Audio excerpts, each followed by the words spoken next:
If you're renovating your place, it's a great time to take care of a few other things that can secure your home and protect your whānau.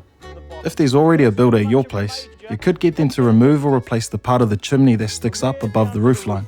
Make sure the framing inside the roof space is in good nick and that the roof is well secured. And if you need a new roof, think about replacing heavy tiles with something lighter.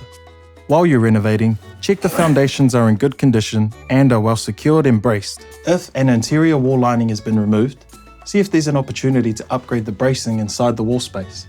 At the same time, check that any heavy exterior cladding is secure. Also check any retaining walls on your property and make sure they're not damaged.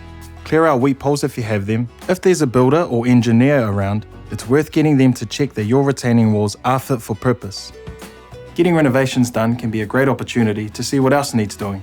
That way, while you're improving your place, you're making it safer for everyone at the same time.